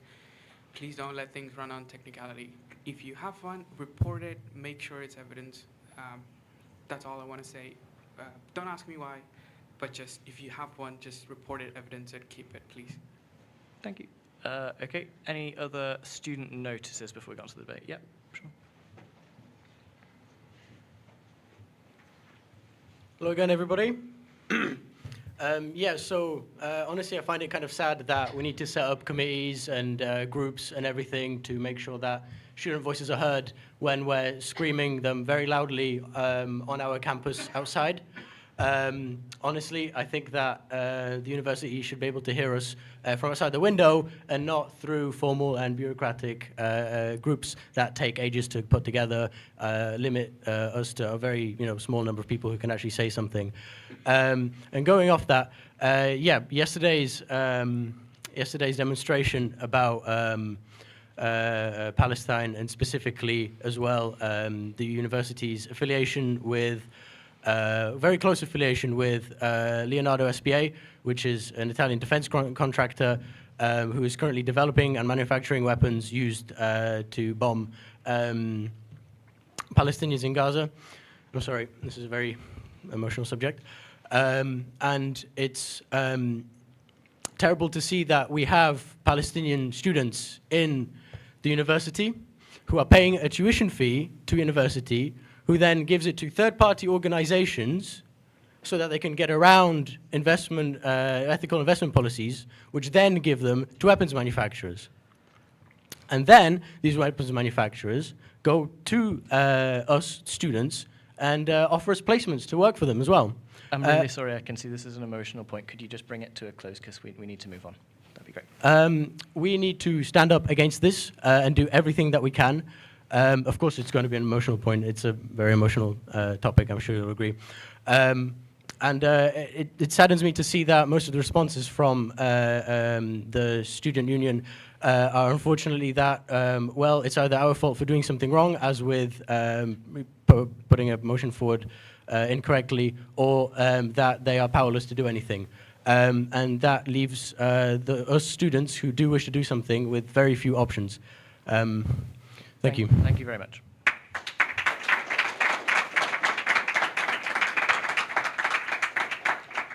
Okay, so unless there are any more absolutely pressing student notices, we'll move on to the open. Yeah, do you want to very quickly come up? I'm conscious that we haven't got a great deal of time left.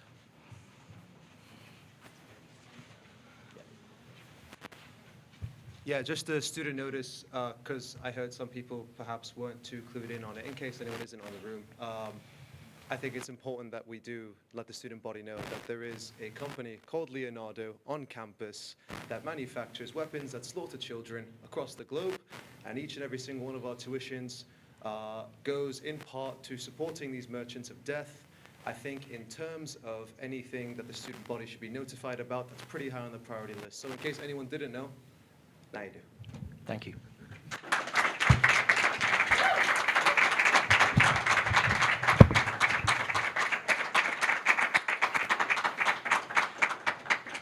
Thank you, everyone. So we'll now move on quickly to the open forum. So this is a section of council where anyone, voting member or otherwise, is able to speak on what they think. It is not a sort of, it's not a debate where there's necessarily a for and against. It's more of a discussion that the SABs and the other people in the SABs and the other people in the room are able to use to sort of gauge what students feel, what students think. I really don't like cutting people off, and unfortunately, just given the amount of time remaining, I am going to have to limit speeches to strictly a minute, so I really do apologize if I have to interrupt you. Try and sort of summarize your points if you can, and please just try and keep the tone nice and neutral. I know there are a lot of emotional issues attached to what the topic of the discussion is, but it's really, really important that everyone gets heard, and that becomes really difficult to do when there's sort of raised voices and things like that. So the topic of the debate is, what principles should universities take into account when deciding on external relationships? So I will, as I said, I'll be limiting speeches to a minute, and I'd also, I'll have to cut you off if you're repeating a point that's already happened. So I'm really sorry, I don't like to do it, but we are just short on time. So I will invite anyone who wishes to speak on this, please raise your hand and come to the front. So, would you like to come and start us off? Yeah, I'd just like to say that I think the university should be considering the principle of not forming external relationships with companies whose weapons are being used in a plausible case of genocide, according to international courts, personally.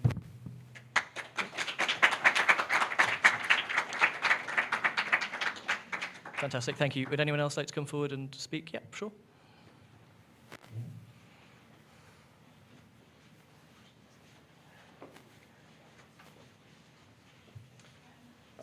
Hi everyone. I think a really important principle in doing business in general, university or not, is not profiting off blowing up kids. That's also generally good advice in life.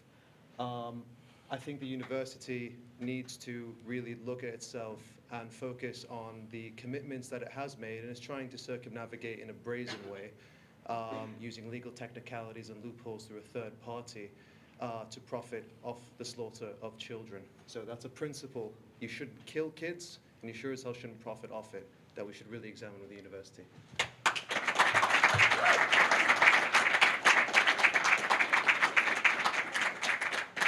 Okay, would anyone else like to speak on this topic? Yep, sure.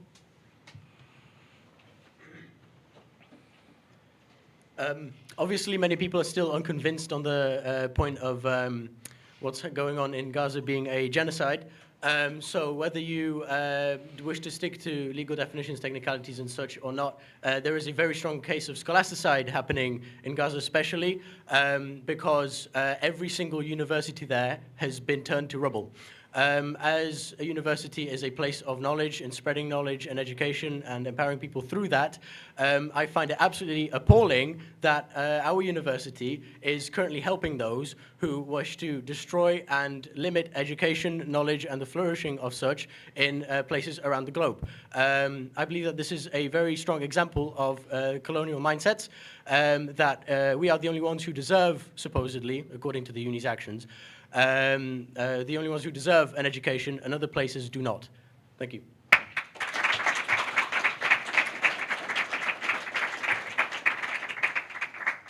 Okay, lovely. Yep, would you like to come down? I've seen you two, so you be next. I'm a medical student, and so I believe it should probably be according to the 4 principles that are commonly used in medical ethics. So we use beneficence, which is doing good, so it should be good for the world. Non-maleficence, do no harm, so not killing kids.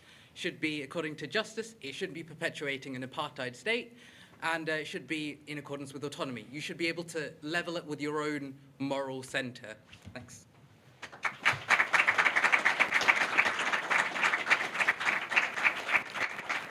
Okay, Leo, you were next.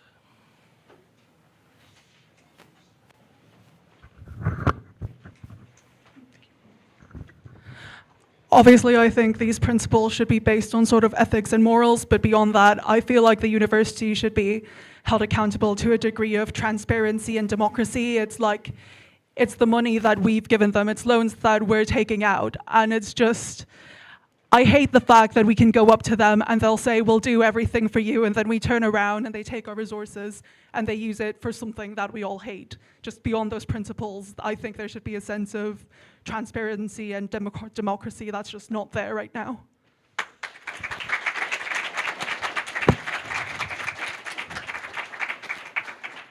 Thank you very much. So yourself, yeah. Militarizing our education and using our tuition fees to support a genocide is despicable as it is. Even if there was no active action being taken with the information that they're gathering, with the funds that they are funding, what they're gathering, the fact that our tuition fees, our education is used as a weapon is despicable. The fact that this is used to kill other students our age that have faced their untimely death is despicable, and our university should be held accountable for all their crimes that they have been committing.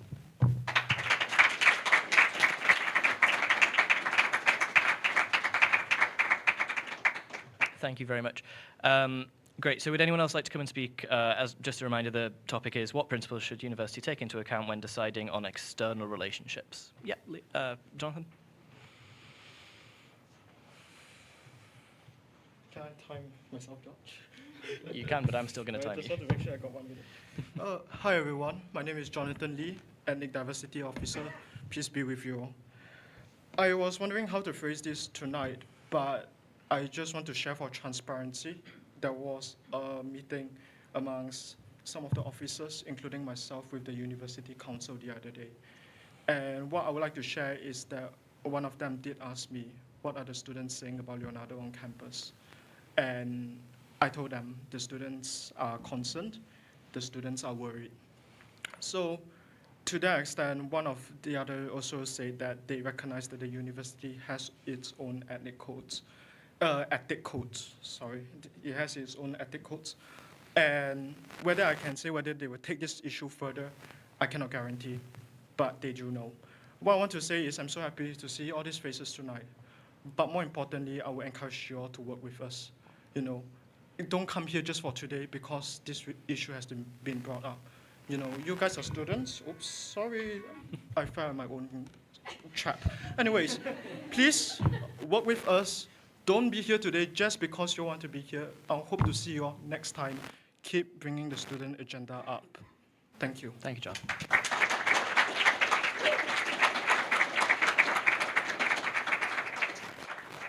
Okay, are there any other speakers on this topic? Yeah, so yourself, just behind you, and then you after that, please. That'd be great.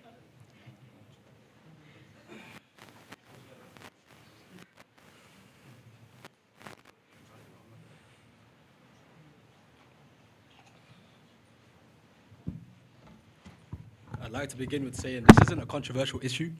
We shouldn't be here gathered all together speaking about principles that were mentioned already by my brothers Mazin and a few others. But a quick one I'd like to mention is academic freedom. We should be able to speak without external influence, without censorship. And recently I've been seeing, especially with the emails being shared around, that we're being censored. We aren't able to speak about certain matters which feel normal to be speaking about. So that's a quick one from me, guys. And yeah, I'm out, guys.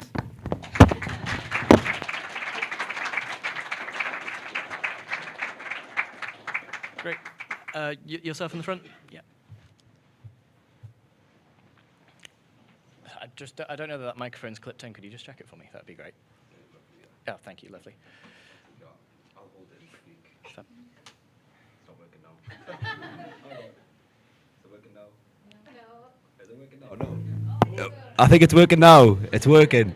1 minute starts now. So essentially, I would say a basic principle of humanity should be employed by all universities when considering their external partnerships. We've seen 35,000 plus people slaughtered in Gaza in the last 123 days. Among that, 12,000 children, thousands more under the rubble. No one's been spared. You know, the woman, the man, the child, the elderly, the doctor, the healthcare worker, the journalist, so many people have been slaughtered mercilessly. And the Leonardo and, you know, companies like that, supported by our university, you know, we give them a space on the campus, we make them a research partner, we give them our students, we give them our money. Their weapons are being used to perpetuate this genocide, a plausible genocide that's been deemed by, you know, a verdict that's been deemed by the highest court in the world. So we all just need to open our eyes to the facts. Just plain hard facts, look at the numbers, look at the facts. Don't be stupid, don't believe everything you see in the media. And yeah, we all just need to use our voices for the voiceless, people who don't have any internet, electricity, people who don't have basic food and water. We've seen women having to rip up parts of old tents as sanitary products. We've seen, you know, children without water. Yeah, so, but yeah, free Palestine, use your voices. Anything that you see happening on campus, get involved as best as you can. Thank you.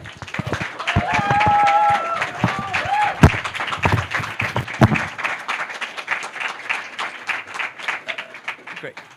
So could I just please just see a quick show of hands if anybody sort of intends to contribute? You know, I just want to get an idea of numbers. So anybody who wants. Okay. Okay. Bear with me a second.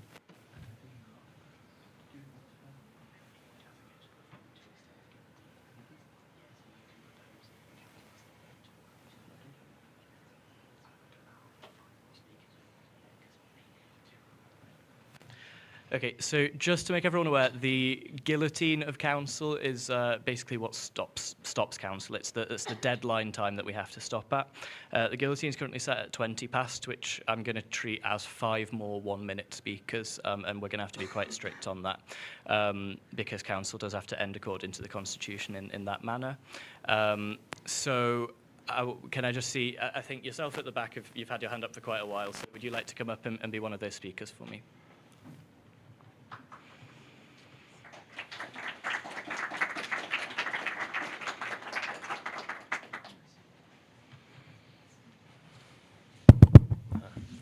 Good afternoon. Nice to see everyone here showing up for the right causes. The principles that they should follow, it's nice to see everyone that's come here and holding the university to account, but it shouldn't require us to come here. They should be making the right decisions at the right time by themselves. They are our educators. They're supposed to have more knowledge, more wisdom than any of us. And they're supposed to be making these decisions on basic facts that are already apparent to all of us. And they shouldn't be showing a blind eye or trying to justify those decisions. They should be at the forefront to say that, no, this is wrong, and it shouldn't need to be questioned in the first place. Many of us have spoken here before about the atrocity, about the facts that many of us already know. So they should not be trying to justify this and try to skirt around and say, how can we confuse our student population, or how can we use the bylaws to get away from these ethical questions and investments. Thank you. Thank you.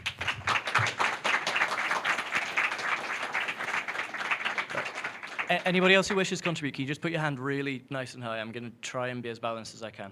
So yourself at the back, you haven't spoken today, so I'll invite you. Here, yeah. I did just mean this person in the front here, please, and then I can come back as well. So yeah. Was it Jaden, isn't it? Oh, me. Oh. You had your hand up, didn't you? Oh, yeah, I did. Yeah, so... Hello, my name is Jaden.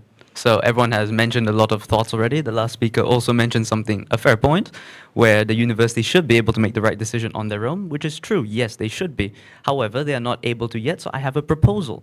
I call it, my phone just fell. I call it student vetting.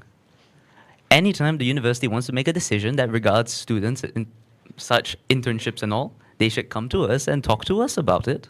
And let's see what the student body has to say about it. If the students disagree, then they just don't go through with the plan.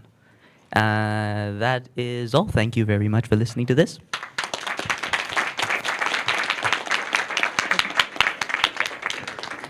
So we'll go to whoever it was in the back there.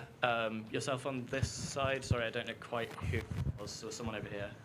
So yeah, just so in a minute, we'll start now.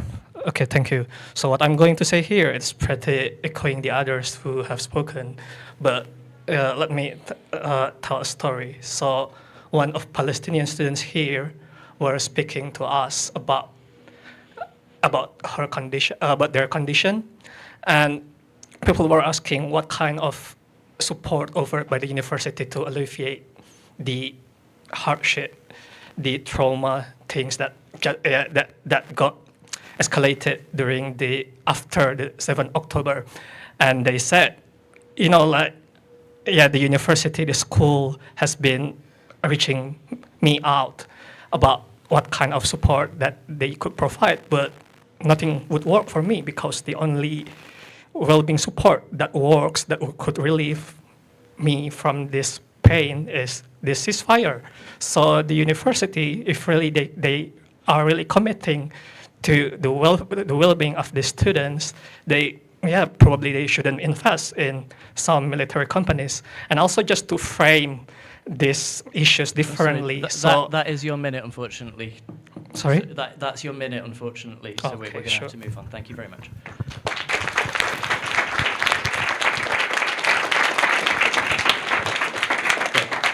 And then can I just see those hands back up? I think it was... Sorry, with orange jumper. Yep, so I did have my eye on yourself, so you will be our last speaker today, if that's okay. So yeah, just the person in the orange jumper, I think it was. Oh, that doesn't narrow it down, I can see, sorry. Great. So a minute starting now.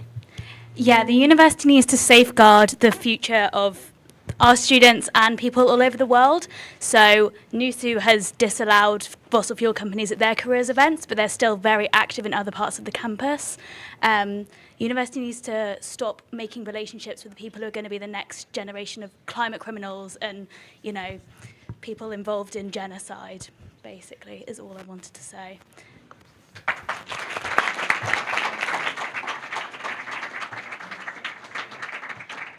Okay, thank you everyone for giving your thoughts there. That was really, really insightful. So just to conclude today then, so that is the guillotine hit, so we will have to draw council to a close. I will just say anybody who requires support writing a motion or has an idea for something they want to form into a motion but don't quite know how to do it, you can speak to Connor, you can catch him at the end, or you can send him an email. Please do come back. Please come to council. If you've been elected to a committee, congratulations. You should be getting an email with the details about that. And yeah, thank you everybody for coming. Please submit a motion to the next council. The deadline for motions will be the 1st of next month. And so make sure you get your motions in by then. Thank you very much. Council is now closed.